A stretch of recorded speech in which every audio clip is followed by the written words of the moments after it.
ये जो सारी बालकनीज बाहर आई है ना, सबने अपनी बालकनीज को कवर किया है। सबने जिन्होंने अपनी बालकनीज को कवर किया है ना, उसकी वजह से क्रैक्स तो आएंगे ना। तो सबको अपनी बालकनी तोड़नी चाहिए। तोड़ो बालकनी, फिर मेरी बालकनी भी तोड़ देना, मुझे कोई दिक्कत नहीं है। बट यहाँ पे ये लोग वो क्रैक को रिपेयर करना चाहते हैं जो इन्होंने सबने अपनी बालकनीज को एक्सटेंड करके रूम बना के किए है। समझ रहे हो? सबने अपनी बालकनीज को एक्सटेंड किया और उसका रूम बनाया, जिसकी वजह से क्रैक्स आए हैं। वो क्रैक्स तो मैं समझ सकती हूँ, क्योंकि ये एफएसआई खरीदे बिना बालकनीज को एक्सटेंड करेंगे, बालकनीज को इनक्लोज करेंगे, तो क्रैक्स तो आएंगे। मगर एक टाइम होता है, आप पहले पूछिए, परमिशन लीजिए कि कितने बजे करने वाले हैं। ऐसे ही 5 आदमी मेरे दीवार पे थोप देते हो। और इन सब ने जिन्होंने अपनी बालकनी एक्सटेंड करी है, तोड़ो सबकी बालकनी। सबने रूम बनाए हैं, ग्रिल लगाई है, तोड़ो सबकी बालकनी। इलीगल कंस्ट्रक्शन सबने किया हुआ है। So I'm doing an interview for an online magazine. Yeah, baby. For LA. Awesome. Hi, this is Payal Rohatgi, and you're going to be hearing me out on the Light Plus with Ghazal. Yes, it's a podcast that I've done in Dubai, and it's very interesting, and I would like you guys to hear it. It's called the Light Plus with Ghazal. Yay! See you. संग्राम, मेरे साथ फिर से क्यों लड़ाई करने आ गए? मैं कुछ कह नहीं रहा, मेरा रिकॉर्ड कितना फुटेज करूं तुम्हारा रिकॉर्ड यार? मैं थक गई हूं तुमको रिकॉर्ड कर करके। सब बताओ, कानून में कैसे जाना है? नहीं, आपको कोई राइट नहीं है मेरे पे चिल्लाने का। तुम्हारा जो बैकग्राउंड है, वो बैकग्राउंड में औरतों को ऐसे करते हैं। मेरे बैकग्राउंड की बात मत करो। तो फिर आप ऐसे बात करते हो मेरे से, जब मैं आपको इन्फॉर्मेशन दे रही हूँ कि यहाँ से आवाज आ रही है, वहां से आवाज आ रही है, यहाँ से ठोक ठाक आ रही है। Instead of understanding the problem, you want to scream at me. तुम्हारे घर में औरतों के साथ ऐसे बात की जाती है? तुम लोग पढ़े लिखे नहीं हो, ठीक है, बट ऐसे बात करते हो औरतों के साथ? पहले आप बदतमीजी कर रहे हो। मैं बदतमीजी कर रही हूँ? तुम्हारा बैकग्राउंड देखा है तुमने? पता है संग्राम, तुम क्या समझते हो? तुम समझते हो कि तुम अपने हिसाब से मुझे प्रोवोक करोगे, मुझे गैसलाइट करोगे, मुझे मैनिपुलेट करोगे। ये कोई बिग बॉस का शो नहीं है। तुम बहुत गंदी तरीके से घर में आए ना। मैं कोई अरमान खोनी हूँ कि तुम्हारे तिन्नी मारने से अपना मैं मिजाज खो रही हूँ। मैं गुस्से इसलिए हो रही हूँ कि तुम जानबूझ के मेरे पीस ऑफ माइंड को ख़राब कर रहे हो। तुम जानबूझ के घर में घुस रहे हो और गंद कर रहे हो। मैंने तुम्हें पहले से बोला था, आवाज़ हो रही है, तुम बात कर लेना। घुस रहे हो, मैं तुमको कुछ कह रही हूँ, तुम मेरे साथ गलत तरीके से क्यों बात कर रहे हो? मैं कहाँ गलत तरीके से बात नहीं संग्राम, तुम बहुत मैन्युपुलेटिव आदमी हो। मगर ये बिग बॉस का शो नहीं है जहाँ पे तुम येड़ा बन के पेड़ा खा सको। ये पायल रोहतगी के साथ डीलिंग हो रही है, ठीक है? तो तुम्हारी बीवी बनने का मतलब ये नहीं है कि मैं अपना कॉमन सेंस भूल गई हूँ। तो ये जो गेम खेलते हो ना, किस भाषा में?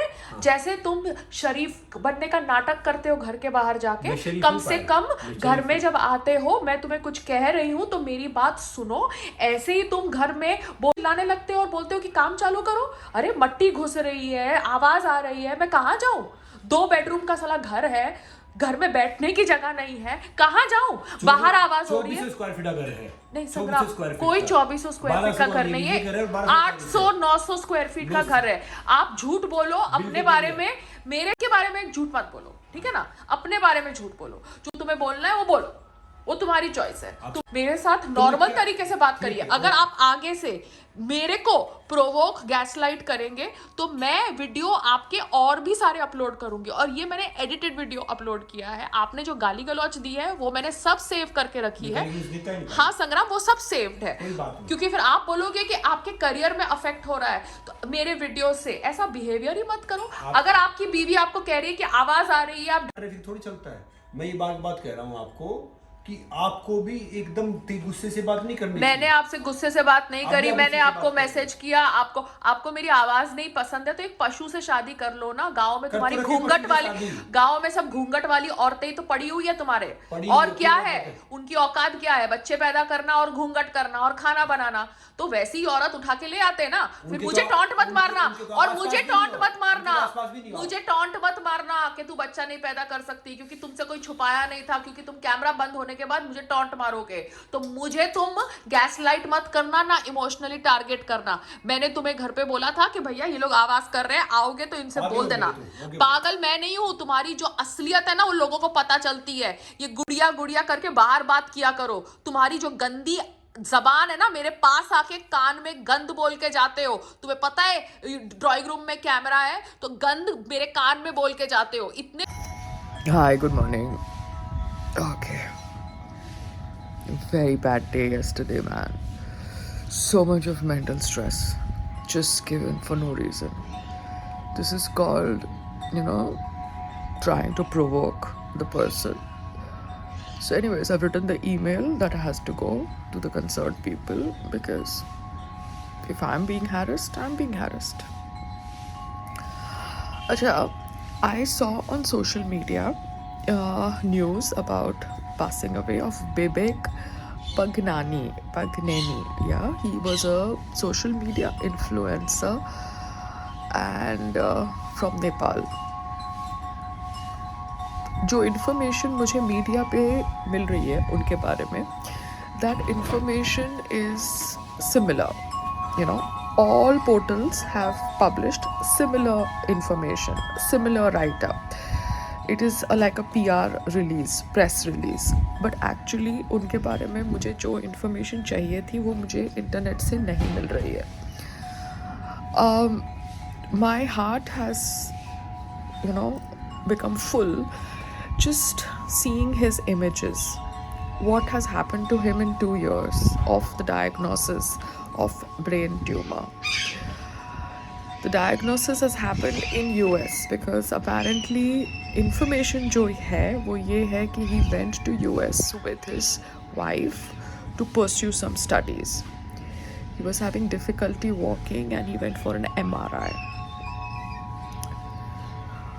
See, I am nobody to say that this is true, this is false. I don't even have the papers in my hand. It is just that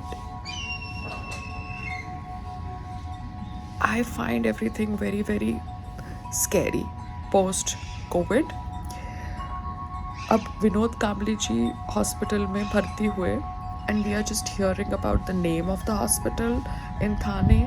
It looks like a publicity drive. Name of the Thane being pushed in the press release, media release. Sometimes I feel that everybody has become so desperate to become famous or to come in news that they are going to any measures to get that. Yeah? Maybe they really genuinely want to help Vinod Kabli ji. Maybe they're not charging him money. Maybe it is a friend. But it's just too scary. Everything is just too scary. The way social media, the way media, the way medical things work in India. I had read information about Bhushan Kumar's brother, Krishan Kumar's wife, saying that their daughter was a victim to medical mafia. Yeah, I had read that. The entire media published news that she passed away due to cancer. But the mother was saying that she had fought cancer and she was, able to get over the disease. But then suddenly her passing away news came out. So this whole medical mafia term, I think, needs to be investigated. So people who really want to do good for the society, who are full-time into social activism, kindly look into this aspect because it's a very, very scary aspect. And post-COVID, I think all of you should understand what I'm talking about.